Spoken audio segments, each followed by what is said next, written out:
Yeah, first half, I felt we should have done a little bit better, or enter the game a little bit quicker. It didn't happen, so we considered that goal. But I think the players reacted so well in the second half, and it's not the best result that we wanted, but yeah, a draw is better than losing. We'll get our heads up and see how we can win the next match. Today is a day where we needed that win, and we got to draw. So not happy about the point, but the performance in the second half was really outstanding.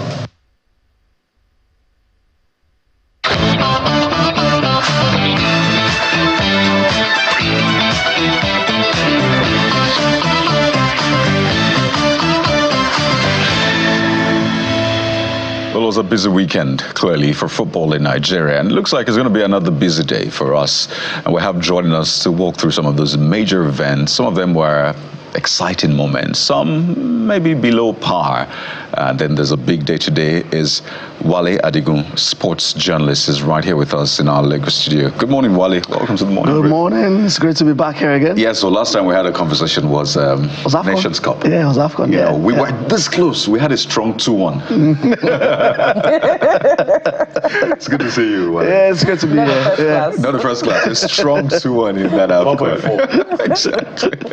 But, you know, before we talk about today's match and Friday's match, the World Cup qualifiers, I wanted to talk about what we saw play out during the Oriental derby yesterday between Enyimba-Rangers and Enyimba. Enyimba-Rangers home side, Enyimba visiting the stands filled to the brim. I understand over 20,000 fans watching that game. Perhaps one of the biggest attendance for MPFL match. But then, dying minutes, something happened and everything just yam pepe scatter, as Nigerians would say. You are a sports person. You have always talked about how we need to encourage MPFL. Yeah. And then I know officiating has also been an issue. What was your interpretation of what played out yesterday? Yeah, it was a case of the highs and the lows because, I mean, the game lived up to its pre-match hype.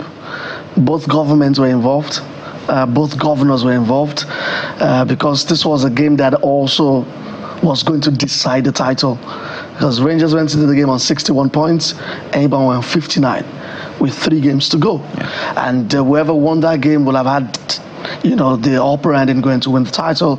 And it all started well. I mean, the pictures we got before the game were pictures that told you about how big the MPFL can be, you know, the potentials it's got. It was filled to the brim. But whilst it was filled to the brim, you got a feeling that they got overjoyed. The hype got to their head and crowd control was missing because at the point in time, the fans were spilling onto the tracks. The cathedral has got a track before the pitch.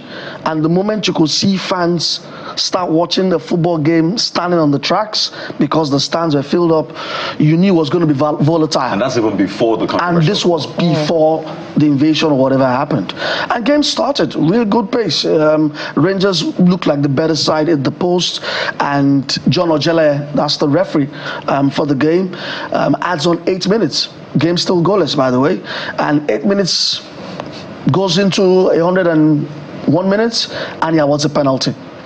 And all hell is let loose. And the fans, the Enyimba fans, I understand, invade the pitch in protest of that decision. It looked like a good penalty. This game was on television, by the way. Yeah, it was on cable television. It looked like a penalty, but they protested that, hey, you awarded 8 minutes, and we're already in the 107th minute or thereabout. And all hell is let loose. And game is about to restart, and I understand that the chairman of Enyimba, that's Kanu Wankwo, instructed his players not to continue the game. You know, so, and that game is abandoned. And right now, we will be waiting on the MPFL to make a decision, very much important, make a decision by today or tomorrow. Do Enyimba get their 3 points stripped off? Do both of them restart the game? Is the penalty still standing? We don't know yet. But like I said, the eyes of the game was seeing how fans could take in a game of this magnitude and come all out, but the lows was what we saw. But I will choose to stay with the highs though. So let's talk about, I saw that clip. It felt like he was smartly wrestled down. If you look at the video, in your view, was that a penalty? Irrespective of what time it is, because the argument is you extended the time too much and now you're awarded a penalty. So what should be the merit of the argument? Was it a penalty? Does it matter if it was beyond the time? Those are the things I'm sure they're going to be looking at in the boardroom. I thought it was a penalty. And regarding the time, I always tell people, the referee is the arbiter of the time.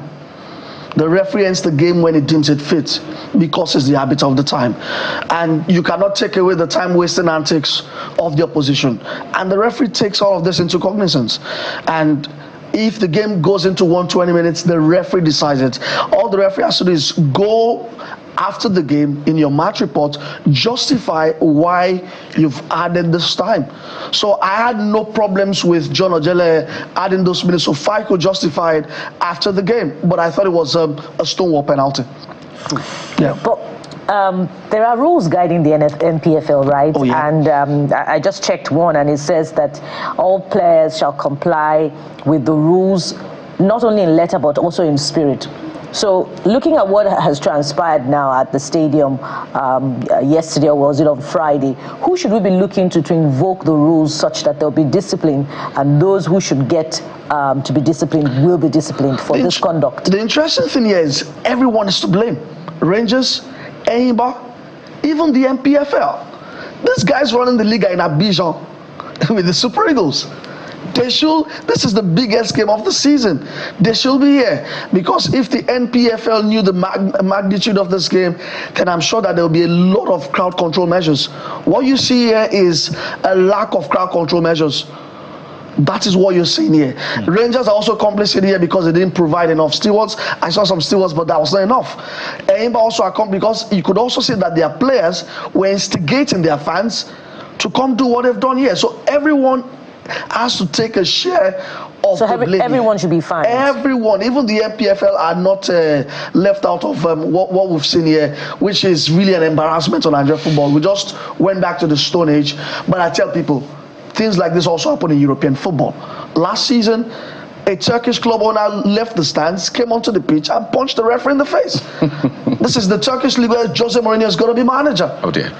You probably didn't get the memo that this is football and this is not boxing. So this is not as if it's peculiar to Nigerian football. No, we've also seen some great moments this season in the NPFL. Absolutely. So as you said, stay with the highs, but ensure that the lows are appropriately dealt with. But quite weighty allegation to say that the chairman of a club was one that instructed them to abandon the match. I mean, that's unheard of. Oh, that's really a shame, and it's always a constant theme of Nigerian football, and it's not a theme that gets into the limelight. How fans, how players, administrators instigate their fans against referees, and it has to stop, because these fans are very, very emotionally volatile. Whatever you tell them to do, they go. It has to really stop. And players do this a lot. Administrators do this a lot when things don't go their way. Right. So sorry. What do we do to ensure that people abide by the rule? I'll give you an example. Even in election, even if you feel someone rigged the election, as long as INEC has made that call, it is final. Yep. In courts, in our jurisprudence, if a case is against you, as long, whether that case makes sense, the judgment makes sense, it doesn't make sense, you will abide by that judgment. If it's appealable, or if it's to be set aside, you can set aside. That, I think, is supposed to be. Whether the referee was right in the call or was wrong in the call, what does it take to make people respect the decision? And then the referee will be penalized later, because that's the crux of the matter here. And most importantly, respect the spirit of the game. It is very important. A perfect case study, I can't remember her name, she's an athlete, and she ran a race, But in that race, she couldn't I think she had an issue with the race, and she still completed the race. Her coach told her, complete this race.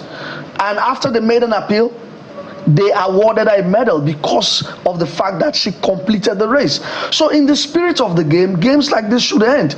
This game was on a cable platform. Africa saw this game. And how do we explain this? So I think that our players, our administrators also need to be reorientated. They need to be educated and re-educated. They need to add more knowledge, because things like this has got the potential of just dragging back. This league was called the fastest rising league in Africa. Right. This is not rising. Okay. We still hope you're buying your tickets, but we have 3 matches left. Yeah. So still buy your tickets. Okay, let's fill those stands and support our football.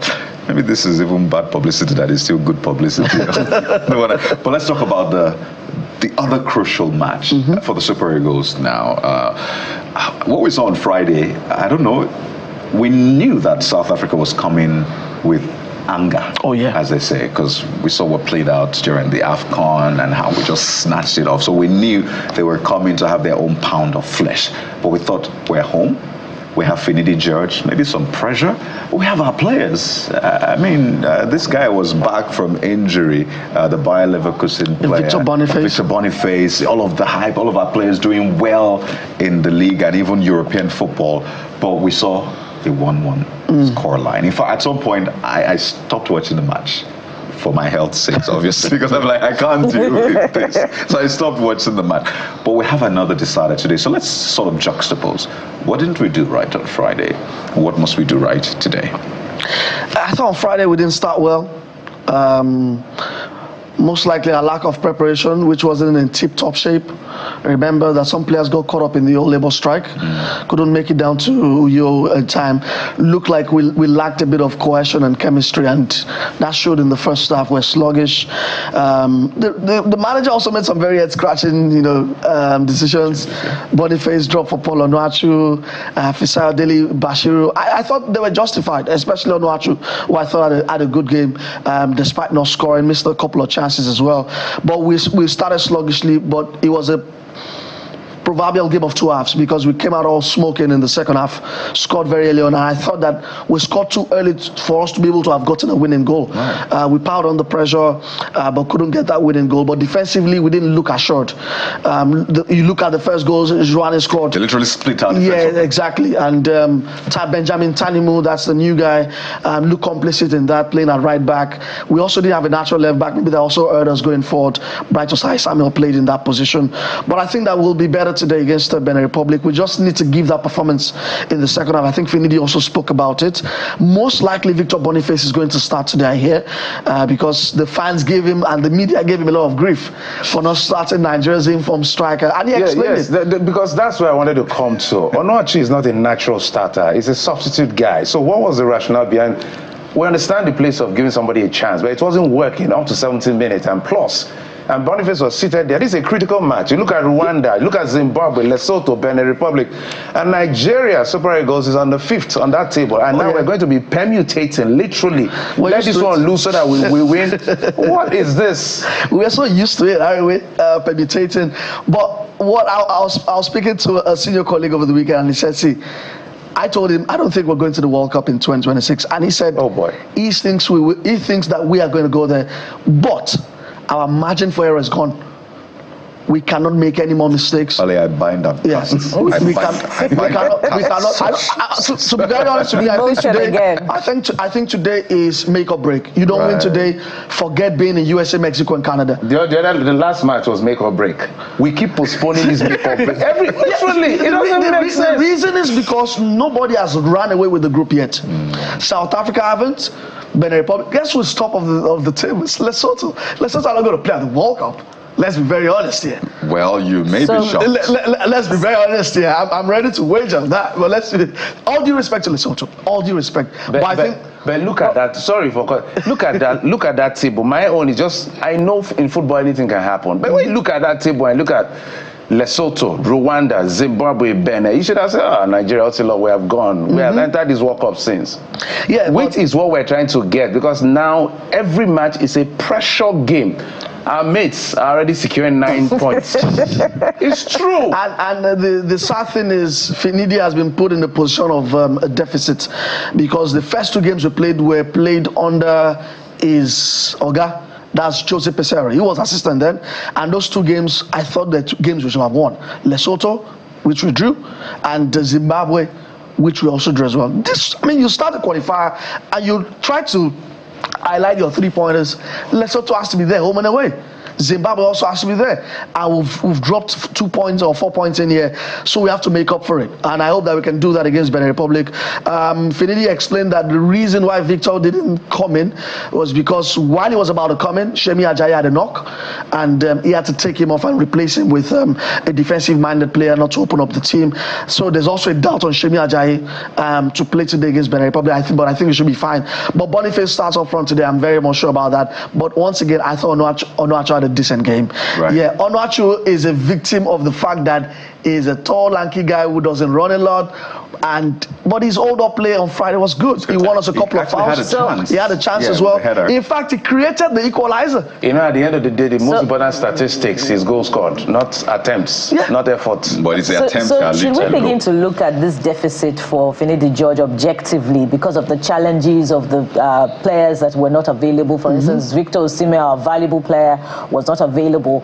Or should we be looking at it critically as, perhaps his boss was a more competent coach than what we're seeing him put forward now? See, I've got no excuse for anyone right now because our team is as talented. is the most talented in this group. Exactly. We've got the most quality players. South Africa came down to Nigeria with how many foreign-based players? Probably 1. They went to the AFCON with 95% players based in the PSL. We have our players playing in the creme de la creme of European football. Our players scored a hat-trick in the Europa League final. Ademola Lookman. That's World Cup material. So I've got no excuse for anyone, for the players, for the manager. If you are the Super Eagles manager, you should be qualified for every competition, irrespective of whoever is in your group, because we are one of the biggest footballing nations in the world. I know that Galadima said it way back in 2006 or 5 that the World Cup is not a bet right. But at this stage, I think that we didn't go to the last World Cup. That should be enough motivation to want to be in the next edition. If we miss out on this World Cup, this bunch of players will be in their 30s. They would never have a chance to do that. So they have to also, determine within themselves that we have to pull the chestnut out of the fire against Benin Republic, who also have a grudge against us. Remember, their coach, Gernot Rohr. Yes, so we're meeting Gernot Rohr. We sacked him. And that guy is still aggrieved about that. I think we still owe him, in fact, because we have to, the FIFA adjudged that we sacked him wrongfully and we have to keep on paying him. So he is aggrieved, and trust me, he's going to transmit that to the players who are they are very physical. They played a good game against Rwanda over the last week as well, 1-0, scored from a set piece. So we have to be very careful. So should we be worried about the Benin Republic team? Oh yeah, we should. Especially also we're playing in a venue where we had the AFCON attic. We're playing in Côte d'Ivoire, the Felix Houphouët-Boigny Stadium, which didn't give us good memories. So we have to be very wary. But objectively, I think it's advantage Nigeria because Benin Republic cannot play at home. They have to play on a neutral ground because CAF didn't approve of their stadium. So that should be advantage Nigeria. So I think that we should be able to do that, get 3 points. So is Coach Finidi George, is it the man? See, from what you saw on Friday, I know with this government, they say 1 year is too short to rate the government. So maybe you will also be saying 1 qualifier is too short to rate me, but is he our man? Yeah, I mean, two things can be true, right? I think that it's too early to judge Finidi George, but I like when managers can transmit confidence not only to players, but even to the general public. Did you see that on Friday? Finidi doesn't do that. Even at his unveiling, I don't know, maybe that's his style. It's too cold. I mean, we're watching him before we came on air talk about how he didn't transmit confidence. And I like managers who can do that. Did you see that in Jose Pesero? No, I think Pesero was a bit better than Finidi in terms of transmitting confidence. Yeah, he sounded more confident. Even when we're playing nonsense, he was still saying the right things, But maybe that's Finidi's style, which is not a problem for me. But Is it the guy? He talks a good game. He says he wants to play like Man City. He wants his team to regain possession after 5-10 seconds of losing it. He wants his players to be fluid. And I don't think I've seen much of that. But the second half performance served as encouragement that, I mean, Alex Iwobi was a beast in the second half. Right. Played some good stuff. Ademola Lookman also, I thought, was also very much good in the game. So if they can give us that second half performance, make it a total performance against Benin Republic. Sorry, Jeffrey, have you observed that this is, the usual style, this reticence in the first half and then the resurgence in the second half, and then we're now trying to recover? Why shouldn't we, put that attacking spirit in the first half and in the second half and, consolidate all of the games that are possible in both halves? Yeah, I mean, you have to credit the South Africans. They're a good side. Yeah, they've got a good side. They've got a good manager who's won the AFCON before. That's Hugo Bruce. I think he did it with Cameroon. So South Africa also had no pushovers these days. They're a well-knit side, and I thought that we failed to understand them in the first half. And in the second half, the shackles were a bit off, and we played some good. But I agree with you. We need to start well off the blocks, hit the ground running. Get an early goal. Gone were the days when Super Eagles play any qualifier and you know that in the first 10 minutes we are always going to score. It became like a trademark for us that we scored the early goal. But these days we struggled and find a goal here and there. And I mean, another cause for worry is the fact that away from home, the Super Eagles are not really a big side in terms of results. So my question is it unfortunate? This is a tricky question. Okay. Is it unfortunate that we have Finidi at this time? The reason I said so, this is not the time to say they played well. We tried.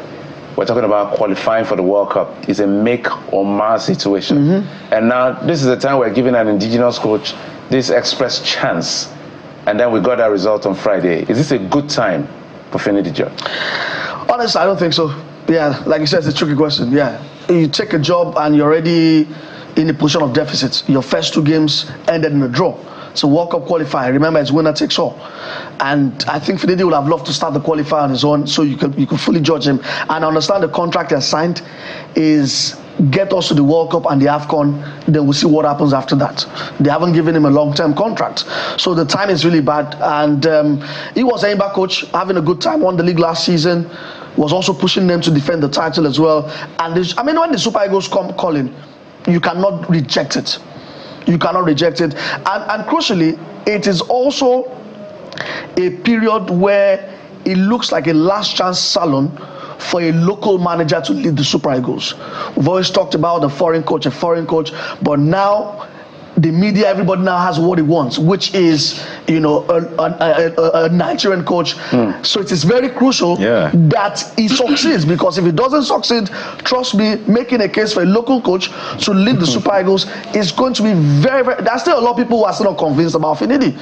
The jury is still out on him. So he needs to convince, he needs to do this not only for himself, but for other local coaches who still have aspirations of doing this. So it's very, very much important, but I'm not sure the timing is really right for Finidi.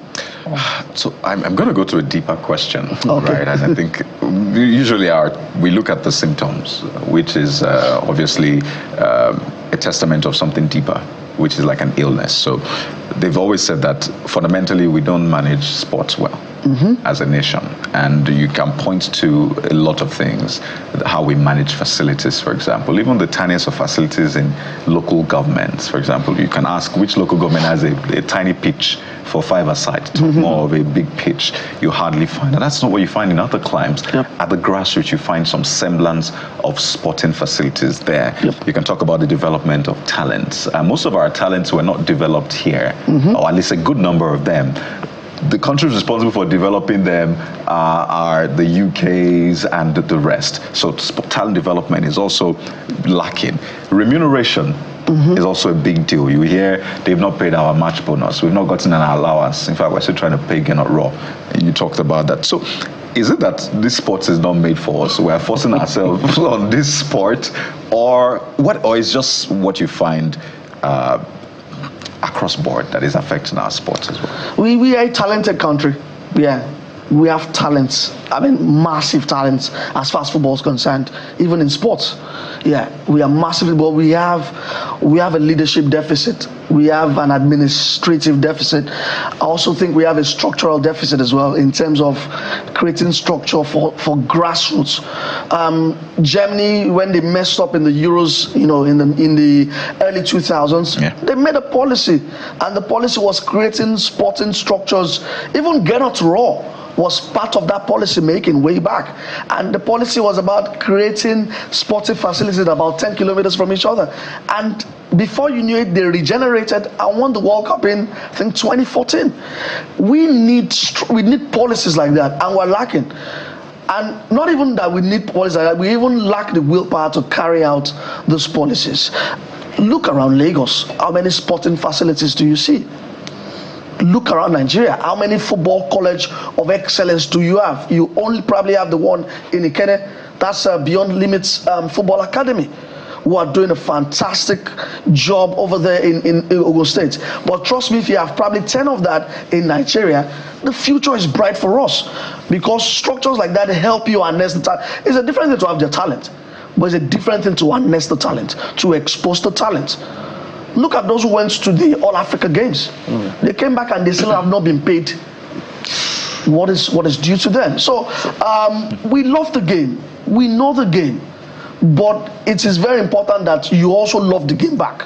So let's come back to the match that is going to happen this evening, because some of us are tired of this permutation. We need these 3 points to be able to rest a bit. Oh, yeah. The pressure is too much. Jeffrey, don't put your... Well, one of the life hacks is to not rely on sports for your happiness. Football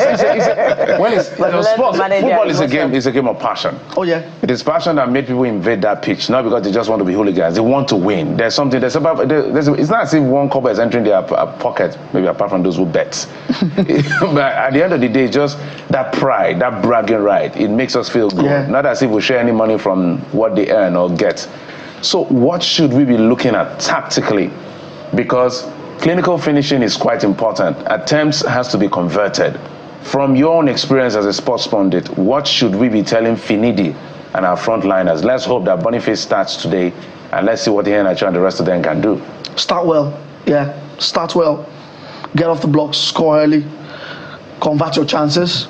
Very much important. I also think that winning today, we also have to win well. It's good for the confidence of the manager and for the players, because once they're done with this series, they all go on break. Everybody gets on the beach because they've had a long season. Right now, even these qualifiers they are playing right now, their minds are not really there because they've had a long, grueling season. And after this game today, they are off to their various vacation destinations to go and blow off some steam. Isn't that also a problem? It's not really a problem. It's not really a problem because they are still in the zone. I mean, look at Vinicius Jr. won the Champions League, and just 2 days ago was playing for Brazil against Mexico. Assisting Hendrick, to win the game 3-2. So I think our players also have that mindset. They are still very much in the zone. Ademola Lookman is still baying for blood. Scored in the Europa League final, a hat-trick, scored in the Serie A again, and I thought he played decently well against South Africa as well. So I don't think that's a problem, but today Finidi has to tell them, you have to start really strong. You cannot afford a slow start, because Benin Republic are also a very, very decent side. From set pieces, we have to be very careful, and it's very important, don't concede first. If you concede first, Gernot Rohr, while he was our manager, one thing we knew him for, he didn't play beautiful football, but his team was strong, was rigid, was very, very, very structured and compact. And that's what he has put into that Beninois side. If they score first and they become compact, it becomes difficult, and we start begging for a draw. And guess what? That becomes a 4th consecutive draw, and we'll be like the draw masters in that group.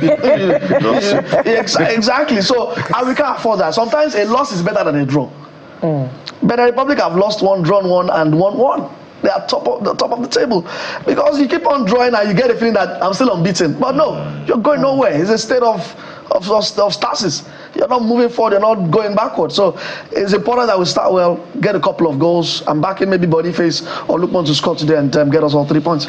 So as we begin to learn to manage our emotions, if we miss this, if we miss this opportunity yet again, that's another missed World Cup opportunity.